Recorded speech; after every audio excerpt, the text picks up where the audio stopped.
you ever jumped into the deep end? You've started a new role, a new project, and you only realise what you've done and the depth of your responsibilities after you've done it. That's my story. So my background is working at project team level, business analyst or a scrum master, and what it felt like overnight, I jumped into an executive role. So my role now is the group manager for Elaborate here in Queensland. It felt like overnight, but there was a bit of a journey. So my journey began in Melbourne. I'm actually a Brizzy boy, born and raised, but I moved to Melbourne to join Elaborate. Elaborate is an Agile specialist consultancy. We help give organisations the freedom to move, whether it be introducing Agile ways of working or looking at their technical practices and how we can build quality into their processes. So my journey began in Melbourne. My wife and I moved there, with the aspiration, we'll be there for 3 years. We'll move back to Brisbane, do the sensible thing, then build a house, or buy a house, then have kids. That's not how things worked out. While we're down in Melbourne, we had our first little girl, Georgia. And after about 6 months, we kind of realised that it would be really nice to have our family around. It was all back in Brisbane. So I raised the topic with Elaborate and asked them, what are we going to do? I want to move back to Brisbane. I like you. I think you like me. What are we going to do? And we realised that it was terrible timing. We just launched a Sydney office only a couple of months ago, and we made the collective decision to just wait. So fast forward 18 months, we made the decision that we're going to launch a Brisbane office. And that's when I moved back with my family to Brisbane. That's where my journey took me home. So my responsibility was to start up the Brisbane office for Elaborate. I effectively parachuted back in. It was just me. I was working out of the Queensland State Library. People joked back in Melbourne that I was working out of the trunk of my car. Maybe that was true a day or two. And so my job was to start something out of absolutely nothing. So I started by connecting with people I used to work with. I used to work at Suncorp here in Brisbane, connecting with people there. I also got involved with the meetup scene, like tonight, to spread the word about Elaborate. So fast forward to today, we've gone from myself, trying to make something out of nothing, to a team that's 20 strong and still growing. So that's been my journey to date. What does my role actually entail? So I'm the group manager for Elaborate in Brisbane. I oversee the operations of how do we run the organisation up here. So there's some pretty classic management aspects about my role. I'm responsible for the vision, mission and strategy here in Brisbane. Business development, sales and account management. Never thought I'd do that. To be completely honest, I was almost scared of it when I'm moving back to Brisbane and somehow worked out how to do it. Apparently I'm okay at it. Classic reporting. People leadership and recruitment, particularly important as the team is growing. Budgets, which include revenue. If you're in the consulting business or know about it, utilisation is a big focus, and how much of your consultants are billable at a point in time. Operational expenses, OPEX, profit, and I even did admin and marketing.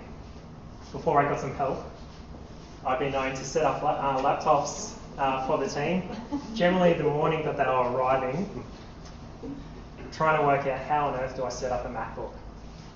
So my role involves a lot. But these are pretty classic management traits. And I see myself as a leader. So what's the difference? Management is the classic organiser. You're involved in process, rules, guidelines, whereas leader is there to set vision, to inspire. They lead with integrity, which is particularly important to myself, leading by example.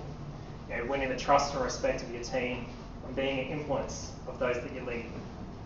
That's where I see myself as a leader. Now I mentioned at the start, this is my journey as an Agile leader. What makes any of this Agile? So this is going to be the crux of my talk. I want to introduce to you the Manifesto for Agile Leadership. You might notice that it's a very slightly adapted version of the Manifesto for Agile Software Development. But I think a lot of the values are particularly true. There's a couple of small tweaks. So this manifesto, and this is going to cover the majority of tonight, is down to 5 values. We're uncovering better ways of leading people and organisations by doing it and helping others. Through this work, we've come to value people over processes and tools, delivering outcomes over comprehensive documentation, customer collaboration over contract negotiation, responding to change over following a plan. Those are the 5 points that I'll talk about today. Now, with the manifesto, if you're familiar with it, there's still value in the items on the right. We just value the items that are on the left more so. So that's what I'll talk about today. So the first, uncovering better ways of working. Put your hand up if you've ever been told, if you're in a leadership role, you're too busy now to learn. You don't have time for that training course. Maybe you could read a book. Put your hand up. I know I have, yep. But to me, that it goes against what a great leader should be. You're responsible for so many things than you might have been in your specialist role that you might have come from. Like I mentioned, budgets, never done that before. Sales, definitely didn't do that before. So as a leader, you need to be constantly learning and covering better ways of working. The top performing CEOs read on average 60 books per year. That's more than 1 per week. Now, I find that scary because I'll openly admit I'm not a strong reader. I have a short attention span, and do you know that classic behaviour? You read something and then you've forgotten what you've read, and then you reread it, and then you go, oh, stuff this, put the book down. That's me. But I'm setting myself up for the challenge, so I'm trying to read my way through this. I managed to get through quite a bit on the flight, so that was good. But I've come up with a few different ways of how to do this. To put the point home, Bill Gates talks about whether he's in the office, at home, at work, travelling, whatever it might be, he's always got a stack of books that he's always looking forward to read. And this is just, to me, is about you're always looking at how you're learning as a leader.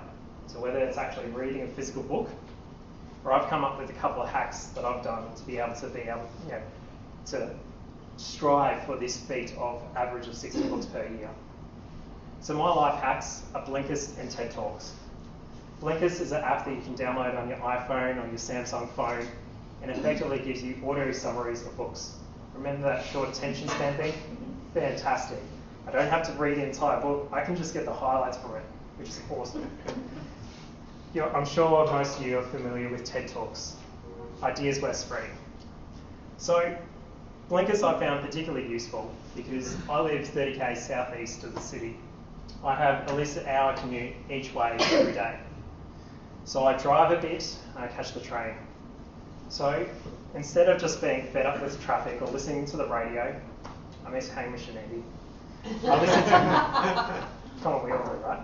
I listen to Blinkist instead. And on a good commute, I can get through 2 to 3 books. What I find is that it gives you 10 to 15 minute summaries of that books. It gives you the key highlights. So I've read things like How to Win Friends and Influence People.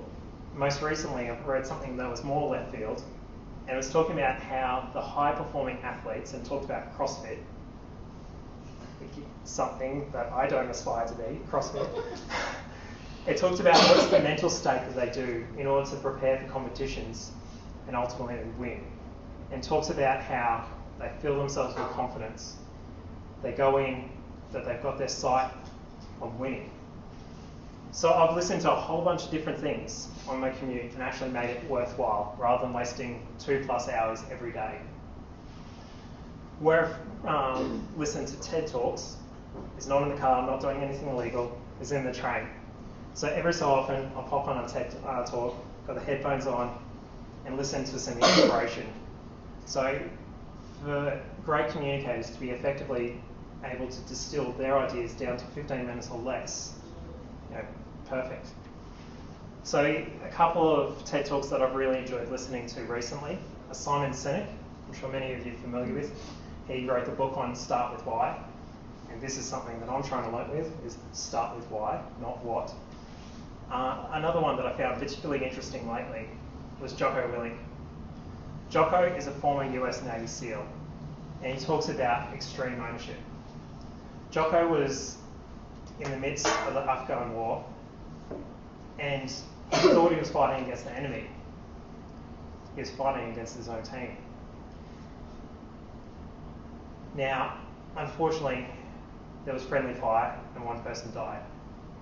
And you can imagine that Jocko, as the commanding officer, was asked to report back to the mission control on what on earth happened.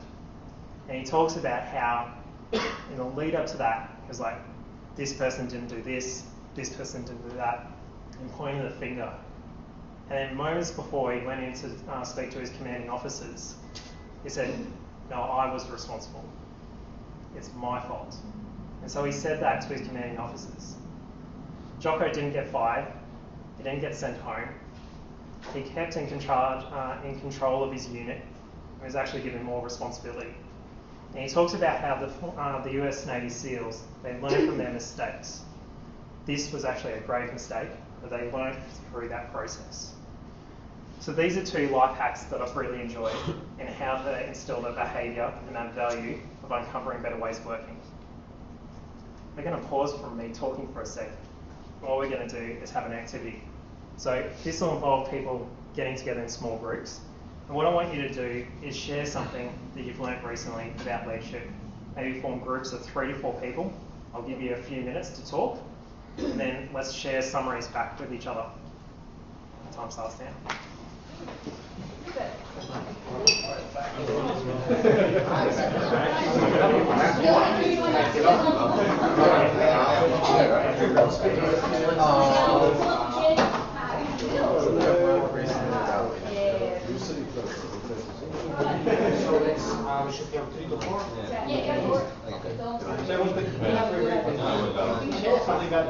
I would say it's pretty easy to be complacent. Like better things.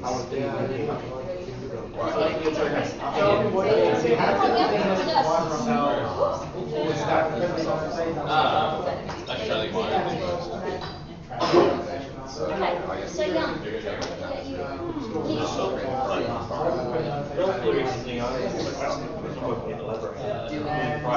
and really identifying like that problem as well.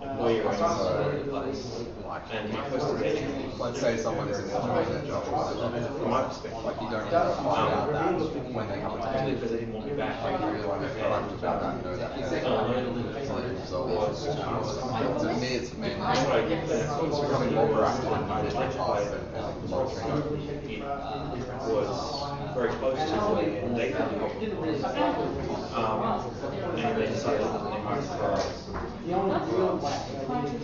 so I was doing myself because the actual effectiveness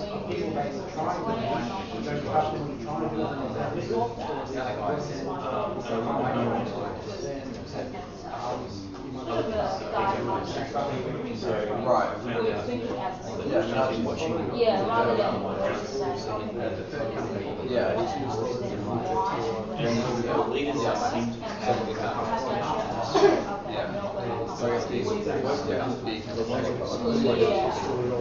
but that's very hard. Like, oh yeah, I'm doing it well. Like, yeah, looking at the side, just like that's always I mean, that was a hard one to take a step back, and it's just like, how you do that. It's really hard. There's no soft skills in there. One more minute, and then we'll report back.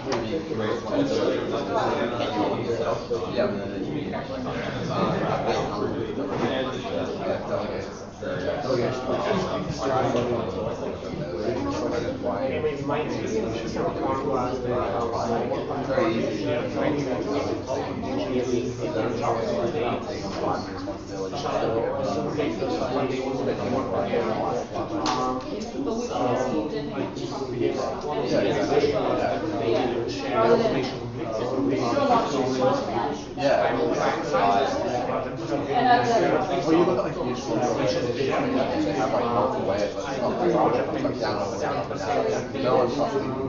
So people is like, why do you manage a chain? What level? Yeah, exactly. Yeah. I think that's a very important part of it. Create that trust.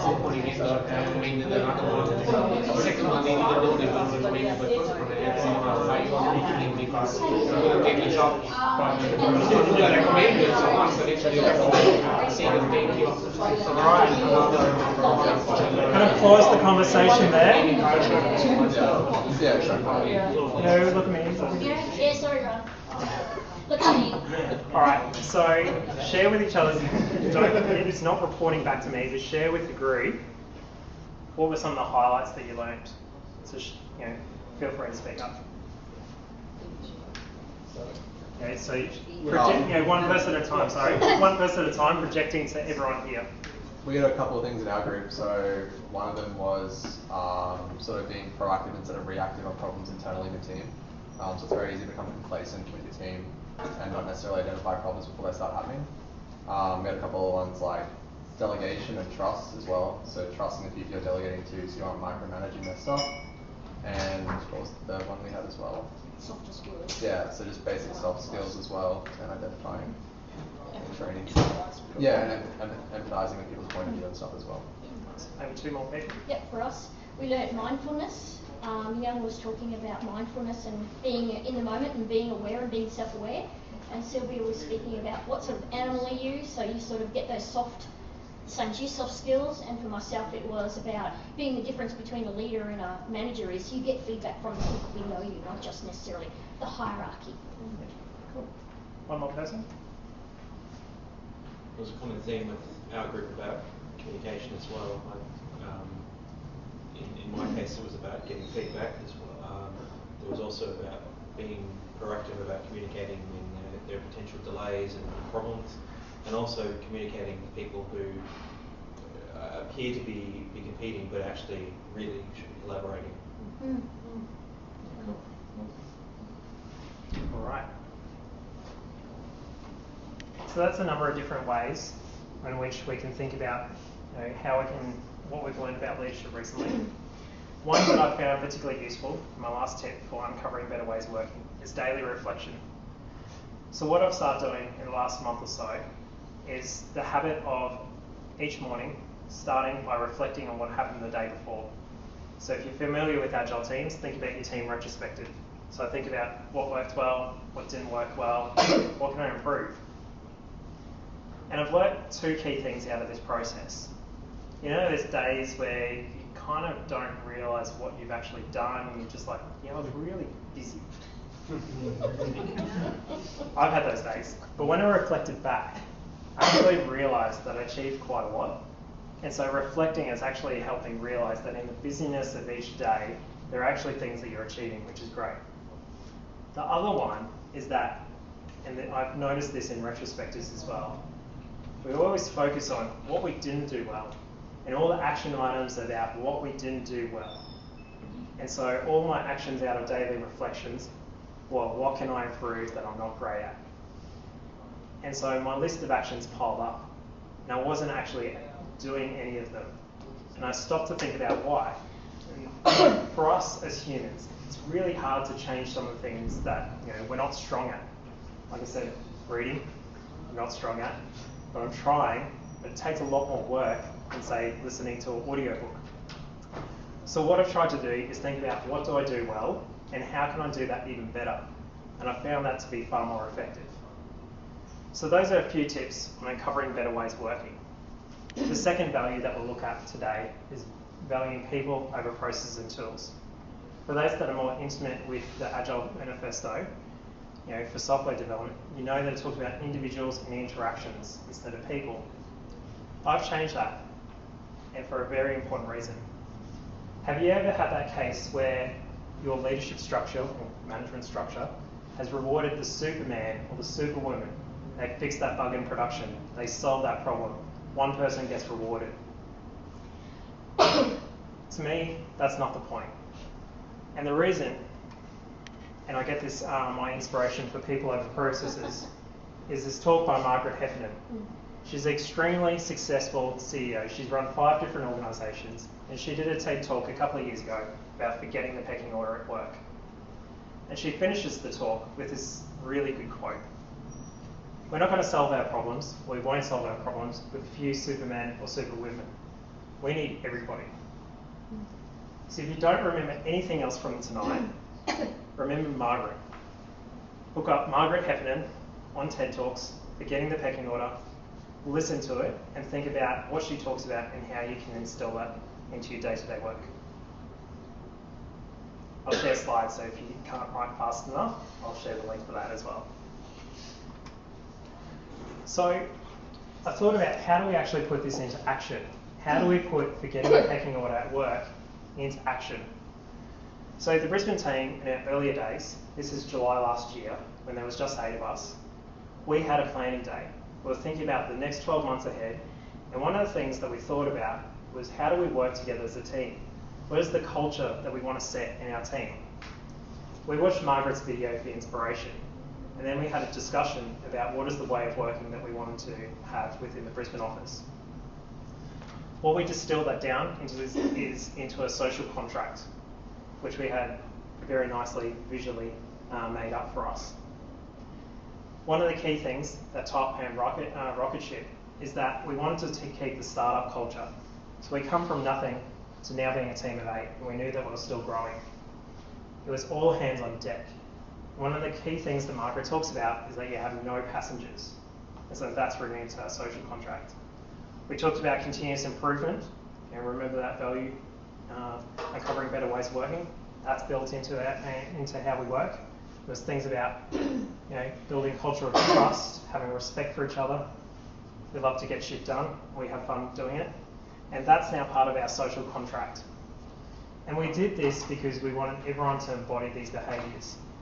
So when people start with us, they get introduced to what this is. And part of the social contract is we called it the initiation process. We made it a lot more scary than it actually is. But how we put it into our process is by having the initiation process, which is really just getting to know people and introducing how do we work with each other. So when new people join our team, we get to know where they're from. So we put, we've got this world map, and we put people's photos on where they're from. At one point in time, we had more people from outside of Australia than were born and raised in Australia. We thought that was really cool. We value diversity in our team. We do that because we value diversity of thought. And that comes from different cultural backgrounds, which is one aspect of diversity. We put lots of different stickers to know where people have lived. Our criteria is you've been there for more than 3 months. And where's your favourite holiday destination? And our goal is to fill in as much of the world globe as we possibly can. But then how we get that get to know you exercise and putting the values that we talked about as part of the social contract into order, into place, is that everyone signs it. And as over time, sometimes we have introduced people to it, sometimes we haven't. But what we found is that everyone lives this out every day. So it got just ingrained into how we work together as a team. So in terms of there's no passengers, that's our team. And it didn't take the constant repetition of you're not following the social contract. It was just everyone embodies it. So that's been a tangible result we've seen of valuing people over processes, and by using a social contract and an initiation process in order to instill that within our team. The next value, delivering outcomes over comprehensive documentation. As a manager, probably more so a manager than a leader, how often do we get bogged down by bureaucracy, processes, rules, all these forms we need to fill in, that comprehensive documentation, and it pulls us away from having focus on delivering outcomes. I had the privilege of attending Alison Coburn's advanced Agile training a couple of years ago, and he talks about cheating legally, about breaking the rules in order to get where you need to and deliver outcomes. Now his 2 rules are don't murder anyone and don't get put into jail. Maybe you want to take it to that extreme, but the point is that he says focus on delivering outcomes. Don't get bogged down by whatever process might be in place in your organisation. Yes, they might be there for to fit some sort of purpose, but don't always see at sight of what you're trying to achieve. So how we put this into action in the Brisbane team, for Elaborate, is that we had a planning board. The planning board helped us focus on delivering outcomes. In the top right-hand corner is our strategy for the 12 months. And I'm going to use this pun, completely intended. It's not rocket science what our strategy is right now. Our strategy is basically to return investment to Elaborate. So we're a startup, we're trying to break even, return profit. Great, we've done that. Awesome. In terms of how we got there, we had this focus on what do we want to achieve by the end of each quarter. And then with the planning board, we had the goals which align to the strategy, the tasks that align to it, and what month do they fall into. We ticked off something when it was done, and someone's face was on a task that they're currently working on. We didn't necessarily set limits like work in progress limits, or you can't work on something that's months in advance. Because how strategy works and how vision is you sometimes need to be working on things on where you want to get to. You need to be starting now. So that's what the board helped us to do. One of the tangible outcomes that we're able to achieve is when we were able to bring Last Conference to Brisbane for the very first time last year. Last Conference stands for Lean, Agile and Systems Thinking. And it's a conference that's been run by practitioners for practitioners for the last 5+ years in Melbourne, recently Sydney, and we brought it to Brisbane last year. The reason we did this is we wanted to enable the community and realised that there's absolutely amazing work happening in Brisbane. We don't need to play second fiddle to Sydney or Melbourne. There's a lot of good stories that we can share about what we're doing here. We had aspirations of 100 people turning up. You can see from the crowd there, we doubled it. And so what the day entailed was heaps of people sharing what they're doing in their workplaces. Probably 95% of the speakers were from Brisbane. We did bring a few imports from Sydney and Melbourne. But we were able to share our stories with each other of what we're doing in the Agile space or systems thinking space. And the action didn't end there. So we actively encourage people to go speak at that organisation. If you really enjoyed that talk, invite them to come. Keep the conversation going. A side plug, Lean Coffee is this Friday. Yes. So if 8 o'clock, fantastic. MJ's Coffee. There's the announcement. On the corner of Adelaide and Creek Street. Across the road. Yep. Cool. So that was one of the other outcomes of last conference, is that we were able to continue the kind of momentum that we'd already built in Lean Coffee and kind of continue conversations after the conference. We're already in the planning stages for 2018, 27th of September. It is. Fantastic. Save the date, 27th of September, last conference 2018. I hear it's going to be bigger and better than last year.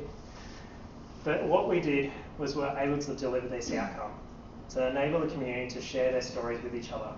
By having that focus on delivering outcomes, by using a lightweight process to be able to plan rather than pages of a business plan or pages of a marketing plan, whatever it might have been, we're able to deliver a conference that had never been in Brisbane before.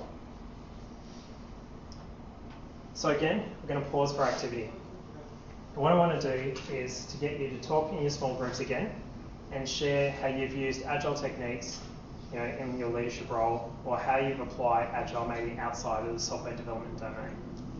So again, small groups, talk for a few minutes, and we'll summarise and report back to the group. Go.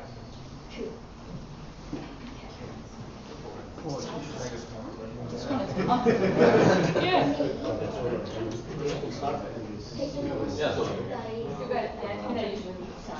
the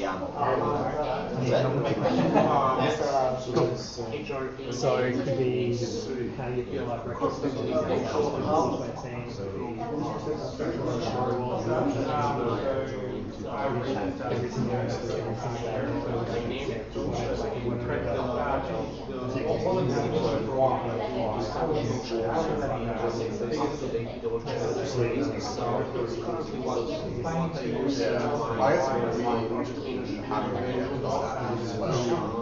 internally. I think we use a lot of short-term things and long-term stuff, like individual process-based stuff. Like we started to do internally.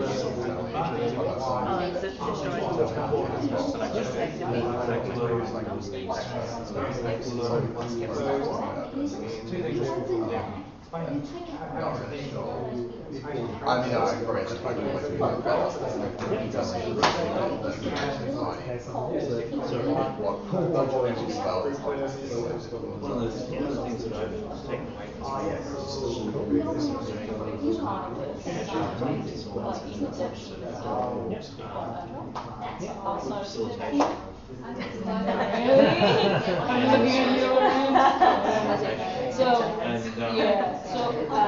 one thing we're trying to change now is at least engaging external sometimes, you know, to the having a discussion about something doesn't work by itself. just to get it up to you.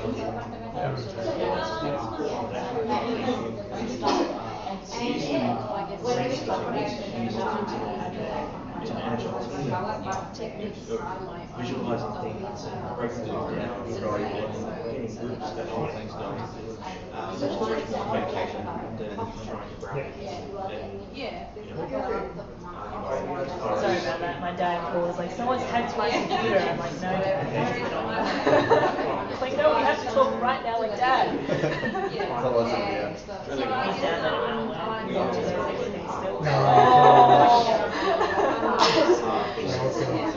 They're trying to steal my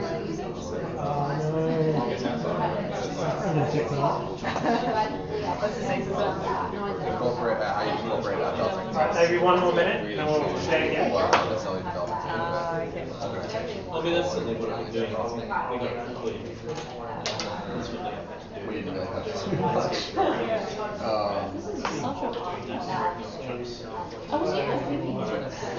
Like fast feedback. I just do this bit of January, this piece of fun. Yeah, well, basically cutting out It's done, I see. the whole process. I guess like we try to create that in our culture as well. Like part of our culture is literally one of the 5 things we have to which is basically like one of the documents is like you're infuriated by unnecessary processes. It's like so basically the whole aspect of the mindset of our whole organization, which is basically it's like this is a bad process. Like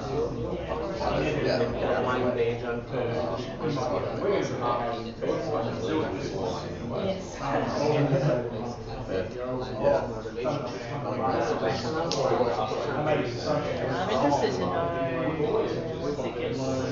standards, probably how many people are there? 100 people. Yeah, but we want to grow double that for us. Maybe we'll just pull out there. I'm aiming to finish by 7. Alright, so again, maybe different groups. Maybe we'll go with 3 again. Do you want to, want to just shout out something, different Agile techniques that you've used, in the leadership role? Awesome. Well, I think some is really good. The one that you used to split it. We split the coder development team into multiple smaller teams and handed out a couple of the coders to each department. So each department can focus on the things that are important to them without having to fight for coder resources with other departments. That's cool. Someone else?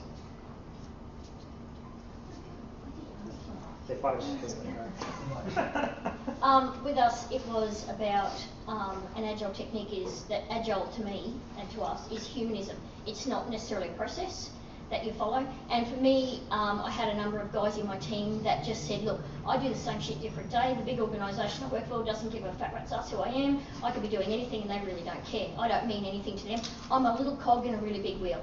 So I got these guys together and I said, who thinks they're a big little cog in a big wheel? And they went, yep, us. And I said, okay, so none of you have got proper watches, you've got digital watches, but if you turn a watch face over and you take a pin out of the back of it, or you take a small cog or a small wheel out of the back, what happens? It breaks. You guys are doing craftsmanship every day, every single day. What you do matters to the organisation that you work for, the big organisation, Suncorp. So what you do does matter, and they would be lost without you. You are an integral part of Suncorp. And I had 2 guys almost in tears, and they didn't believe for a while that they added any value. And when I explained it to them like that, it kind of helped. Maybe I can add Yeah. our group. I think we touched 3 different things. One of them one of the activity that eventually you split the big problem into the small chunks and easy to digest it. The second thing was interesting that you can apply agile thinking to using group and team approach of the small teams into the dealing with kids instead of using authority on one-to-one. You engage one family together, which has much more influence. And the third one was also, even if the project is not agile, you can still use a retrospective approach to using quick learning. You don't need to wait for the end of the project, but eventually you learn from mistakes quicker. It's the classic case of the PIR at the end. It's like, well, what's the point of that? Because the project's already done. Like, what's there to improve? Everyone's off to their own new project. So yeah, really good. Excellent. Thanks, everyone. So, 2 more values to go through. Customer collaboration over contract negotiation. Sometimes we forget that without our customers, we wouldn't be in business. We get so bogged down on our internal processes, or what do we need to achieve, and rather than our customers. Remember that strategy, that rocket ship I talked about? There's nothing customer-centric about that. It was, how do we become a sustainable business from a startup? And that's something that we realised out of the process, and what we're currently working on in terms of how do we be more customer-centric from the get-go in terms of our strategy. But we need to remember that without our customers, we're not in business. So, this is a classic case of a vendor working with a customer. Oh, we've got this contract and these are all the terms and blah, blah. It's like, well, is that delivering an outcome for the customer? Is that putting them first? So we had a classic case of this story. This is one of those stories where I had to learn a hard lesson as a leader. So I had a lead consultant who was there to set up a technology practice in Brisbane. And after 3 months, he resigned. That sucked. I was hoping for him to kind of help us launch the technology practice in Brisbane. And he realised that what he wanted and what we wanted were 2 different things. He was currently working for a client that had still a number of deliverables that were outstanding. And so we had a chat about what are we actually going to do with this situation. And so we worked out a handover plan. We identified someone else who would take over from him and introduce a seamless handover process where effectively they get 2 for the price of 1 for an entire week. Now, it sucks delivering that news to a customer, and they're like, it is what it is. But what I found out after the fact, after we went through that process, is by taking that approach first, rather than just leaving them high and dry, saying, too bad, so-and-so's resigned, we don't have anyone else, is by focusing on them, focusing on delivering their outcome still, despite the circumstances, that really impressed them. So much so that that's led to more and more work with this particular customer. So when you take that approach of putting them first rather than caring about what's in the contract, that's when you can deliver great success. And that's what we need to be focusing on as leaders, that we put our customers first, because without them, we're not in business. My last value for tonight, the ability to respond to change over following a plan. Talked about leaders having vision and setting strategy about where you want to get to. And that's important. You might come up with a plan on how you're going to get to. How you're going to get to that. But you still got that, sometimes people call it a North Star, or what do you want to achieve? Then reality sinks in, and the day-to-day sinks in. And it doesn't always work out to plan.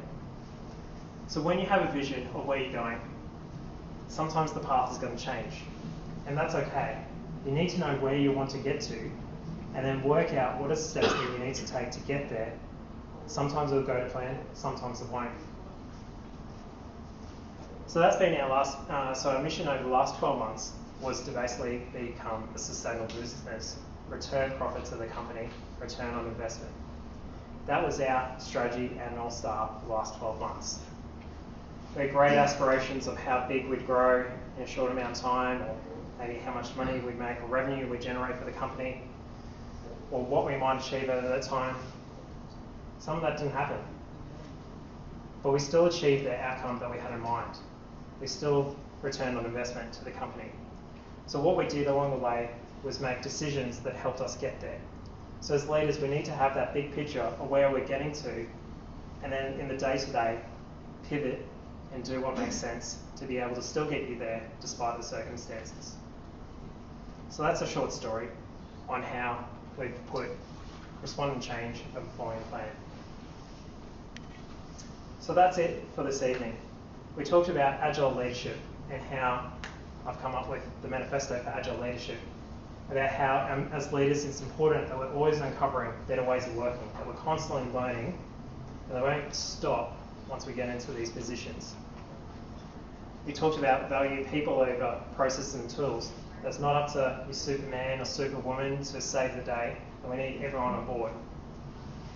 We talked about delivering outcomes over comprehensive documentation. So don't get bogged down by bureaucracy. Focus on what's the outcome that you want to achieve, how you're going to get there. You know, dream big, do something like we did, launch last conference, double attendance, more than what you expected. Think about having customer collaboration over contract negotiation. Always put your customer first, because without them, you're no longer in business. And finally, how to respond to change over following plan. Have a vision, more than come up with a plan, but know when to pivot and when to respond to the change in order to get there. So hopefully tonight I've given you a few tips on Agile leadership, or maybe give you the inspiration on how to be a better leader. Let me finish with this final quote. Those that lead us inspire us. We don't follow leaders because we have to, we follow them because we want to. Thank you.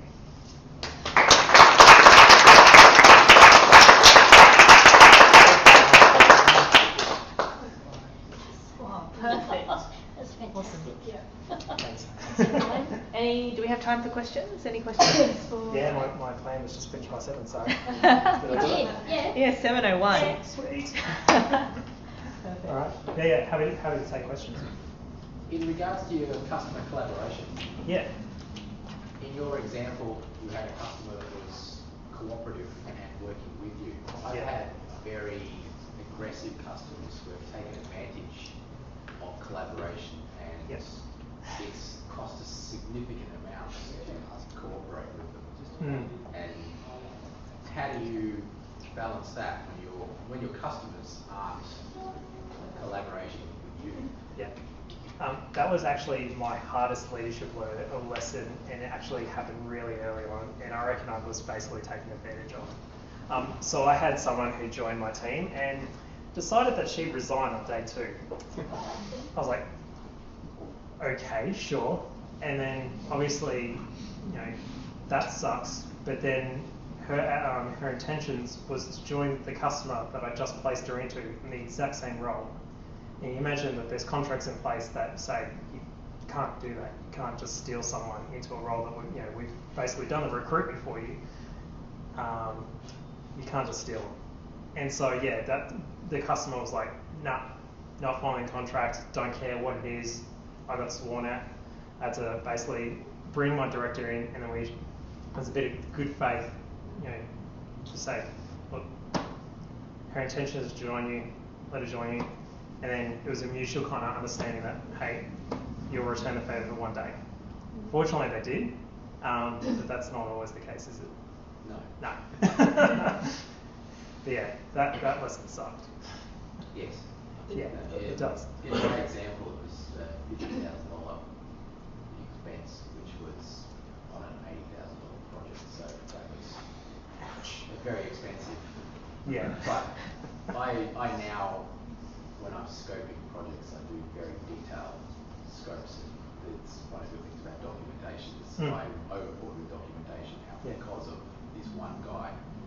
So the next one tried to take advantage of us, which went paragraph 4. Yeah. And there's a time and place for it, isn't it? It's not to say that there's no comprehensive documentation. It's just you value more data than that. Yeah. Yeah. No, I mean, just to follow on with that, is something that we've had to learn a little bit as a company. We were small, and when you're small, you're hungry. You want to get deals. You want to satisfy customers. You want to build on them because you're building a business. And I think it's a really interesting transition point when your business is big enough that you're like, do I want that? You've got to make that decision. Is this a customer that we want? Is this a customer that it's not necessarily that we want, because we may really want, but is this a customer that we can actually satisfy?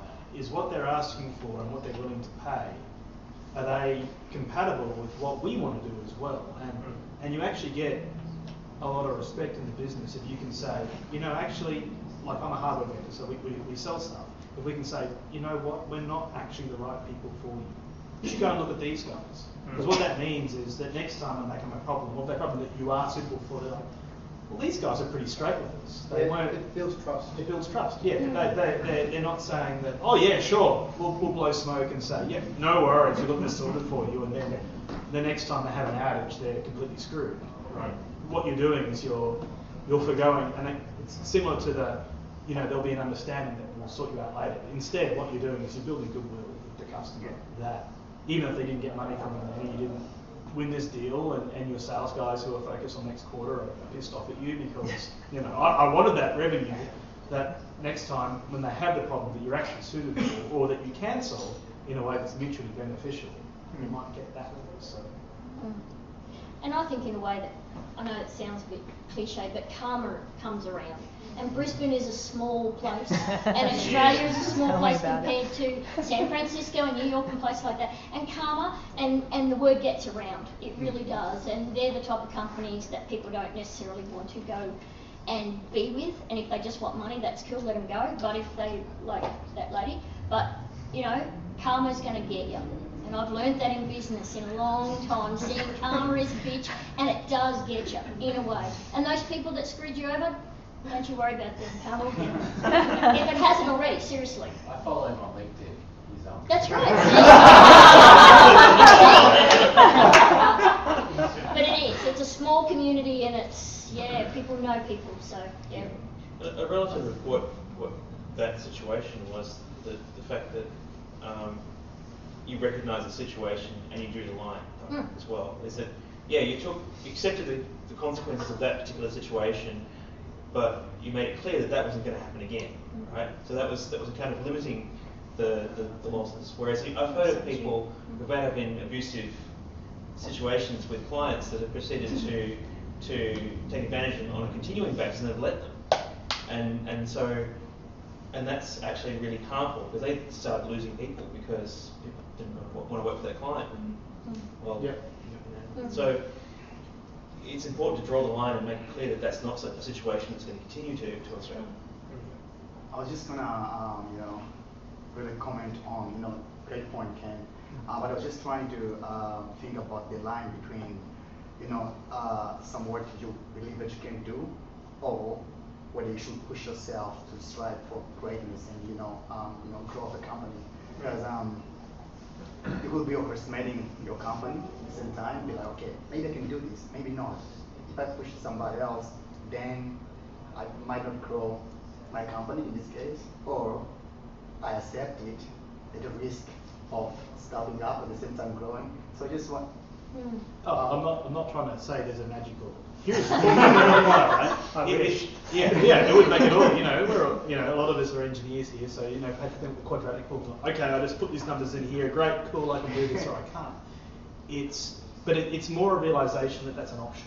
Once you get a bit bigger, like sure, if you're growing and you're aggressively growing, you're gonna have to. You always have to extend yourself. But like in the example, one example is if you might have a product line that it's pretty much the market leader, but it's in maintenance and you want to build a new product line, right? And you have a customer who's buying this one, they go, but I want all this stuff. And you're like, I don't really want to do that here because I'm going to have to do it again there and that's going to delay this. It's a strategy versus reality. So it's one of these things where you look at it and you go, okay, this is this quarter and I'm going to get a good bump this quarter, that's going to be great. But I don't think this is the future. The future is this. And I've got to, where do I put my resources? How do I balance the this quarter versus the next quarter sort of thing? And that's the hard thing. I'm not saying there's no silver bullet for this. It's just something you just, when you get bigger, you have to consider, sort of thing. When you're small, it's great. You just go for everything, right? and or you either get it or you don't. And that's how it can be. But when you get a bit bigger, it's different. There's a process I've used a few times where if I know I can't deliver something myself, I'll talk to the client and say, look, I personally can't deliver this. However, these people can. If you want, I can manage the process between you and them. So they don't have to go and explain the whole situation again. They've got someone technical who understands it. And in the process, I learn a lot about the task that needs to be done. So the next time I'm approached with something similar, I can either do it myself, or I've built contacts who are able to are able to do the job, and I can be that intermediary or even hire them on as subcontractors, stuff like that. Yeah, I've seen builders and trades using the same technique thousands of times. So when you started the office, you came up with a vision with the original 8 people. How did that vision change as you brought new people on? And how often do you, as a team, reflect on it? So that, I guess that the vision that we had when 8 people, that was pretty much just set in place. And like I said, there's nothing sophisticated about it. It's like, well, the focus for the next 12 months is, we've got to break even and return on investment. We're in the midst of okay, what do we want to aspire to be over the next few years?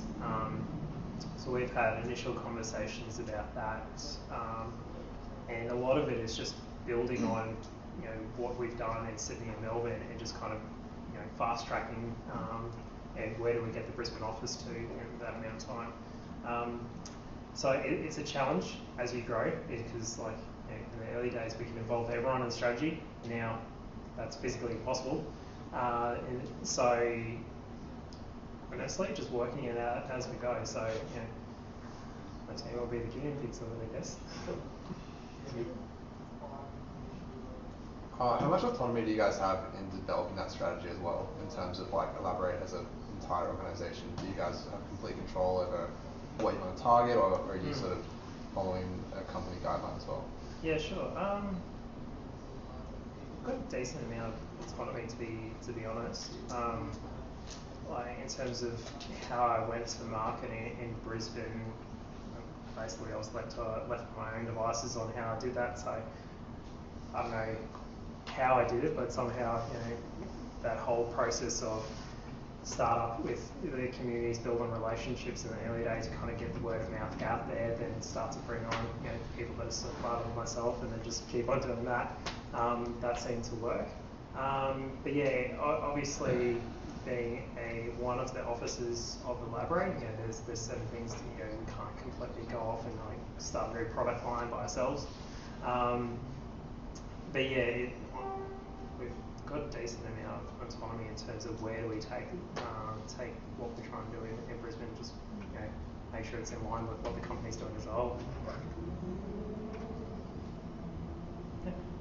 How do you reconcile culture, not just the team culture, but the culture of how you interact and deal with clients, with your goals of breaking even and making profits? Yeah. And sometimes they don't really align. Yeah, certainly a challenge. I guess it's come down to the people that we've hired, and I've noticed I've been in the library for the last 5 years, and there's certain character traits that we look for in people that kind of always put the customer first. So a couple of things that we're particularly big on is being approachable. So my equivalent in Melbourne says, do they pass the pub test? Can you take anyone in the organisation out for a beer and have a good conversation? I can honestly say yes to that. And I've had comments sort of like, have you worked with this guy before? It's like, or you must have been working with him for the last few years. Yeah, this is like week 2 of working with each other. So it's kind of been just, that nature of everyone's approachable and can work together. But also the way that we work is also quite pragmatic. So we're Agile specialists, so we know quite a bit about Scrum and Kanban or whether it be Scaled Agile framework as an example, but we always put what the customer wants first, within reason. So like, it's not like we go, okay, going Scrum by the Scrum guide now, so we're getting rid of all our project managers now. You've got a development team, you've got a product owner, you've got a Scrum master, go work that out. So it's much more on having kind of that more expert knowledge, and then listening to where the customers come from. They've got their history, they've got their business context, and kind of how do we apply a more agile way of working in that. So I think that approach has just led to being able to achieve that outcome of returning on investment. So yeah. I have a question around Brisbane market. So you just came to Brisbane back home. So how you see Brisbane, and what are your forecasts around Agile and the adoption of Agile, and your forecast as elaborate as a company? Yeah, sure. So didn't plan on coming to Brisbane, because saw a market opportunity. I was like, yeah, now's the time to be in Brisbane. Like, it was family driven. But I think that one of the reasons why we've been successful to date is because it's actually a really good time to be in Brisbane. Like, no longer are the days where we've got Suncorp as the only poster child of Agile in Brisbane, former Suncorp employee, so been there, done that, yep. Probably half the room put their hand up. Yeah, so there's heaps of different organisations that now are adopting Agile, like TATS Group, now Tabcorp, have been on that Agile journey for the last 2 to 3 years, with Sharon Robson kind of leading the charge now. There's pockets in lots of different organisations like CUA or RACQ. I'm quite impressed by what Expedia is doing, or former What If. Some of the problems they talk about in their teams are like, okay, you guys are ahead of the rest of the game. So there seems to be, I would say we're probably in Brisbane, the early adopter phase of Agile. Like, I don't think we've fully gone mainstream. Like, if you look down to Melbourne at what ANZ's doing, like the fact that you've got one of the big four very publicly going at Agile transformation, with even the CEO talking about it, I think if that goes well, I think we're going to see that tipping point. But you can already tell in Brisbane, like, there's a lot of appetite for it. It's a good time to be here. Well, we might wrap that one up there. Last question. Go for it, mate. I was just going to ask you a bit more, since you've been putting the dip basically of the dip in a way. Yep. How do you deal with the challenges that comes in your way that you're like, you know that you gotta learn a few things and I'm just not getting it. Not with 1,000 other things going on, plus family. Yep. How do you deal with that time management and like stress management, if you will, or just the daily life plus responsibility you're giving it, by the way? Yeah, I've had people go, house. Sorry, what's that? Stop sleeping. Yeah. Yeah, don't recommend that. That happens when you have kids anyway. Point in case, I've got a 3-year-old and a 7-month-old, so yep. The 7-month-old is still in the bedroom with us, so yep.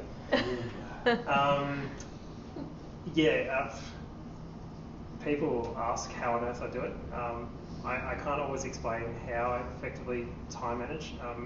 Like, I was raised with quite a high work ethic and organised parents, so I think I've got that to my advantage, great. But I'm quite strict with my time, so like the only time I probably put in additional hours was in the really early days where I had to consult and make some money for the company plus run the business. So the train ride ended up being my second office. But even still, probably a maximum of 50 hours. So I kind of contain my time and just go, my time in the office is the time to do work. Once I go home, I'm with the family. And most of the time works out, doesn't always, but I keep my time quite strict. And I think that's helped with not getting distracted at work, not looking at cat videos on YouTube. So yeah. I think the point you raised about using your commute and things like that, where there's the professional development stuff that you do, and I think that's actually works to your advantage being an hour out. If you're 10 minutes from work, then you're at home time until you're 10 minutes, you get to work and you're at work.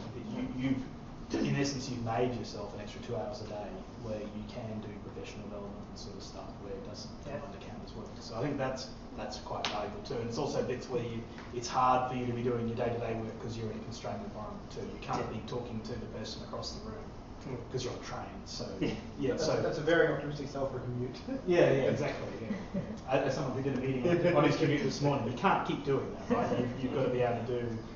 You can pick tasks that you can do, and a lot of that self-improvement stuff is you can be quiet and do it on a train sort of thing, where you can't do that in the office because you've got everyone coming to you and asking questions. Yeah. I found another life hack other than those two is Audible. Audible's your friend.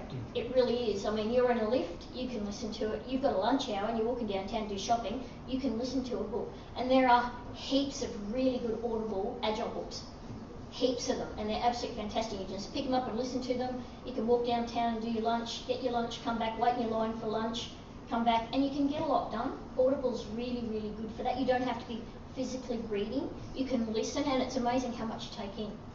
Well, the other thing of that is that a lot of them have got both the Amazon Kindle book and the Audible book. That's true. So if you prefer to read, then you can actually, it syncs between the two. So you can read, on your device while you can, and then you going to do the dishes or whatever, you can actually listen to it and it takes your place. So you can keep track of that. Yeah, it's like reading the book and watching the movie. It does gels even more in your brain whether you know it or not. I have one more question, if you don't mind, around retention. So elaborate in Brisbane is quite new. Yep. And as you see, you can lose employees really quickly, like people, because the client will give them something really sweet. So how do you plan to retain the good people that you have today? And what are your techniques to have engagement? Probably a couple of different approaches. One is to set something as what we're aspiring to be is a lot more inspirational than just return on investment. So that's what we're currently working on. What I found with being in Elaborate for the last 5 years is there is heaps of development opportunities. So there's things like training budget that we offer, but also the fact that we actively encourage people to write blogs or present if they're suited to that, or mentor. So there's kind of this just ingrained kind of career development into Elaborate. So that's worked really well. But I guess in Brisbane specifically, it'll just be how do people have a part to play into something bigger than just another contract with another clients. And what we're hoping to achieve is to incrementally probably lift up the type of work that we're doing. So we've started more at the team level. How can we then move to maybe an outcome-based engagement, or how can we deploy a team where we've got a team working together, or how can we do ideally, how can we lead an agile transformation in an organisation? So it's probably a multi-pronged type approach. Awesome. Thank you so much, Ryan.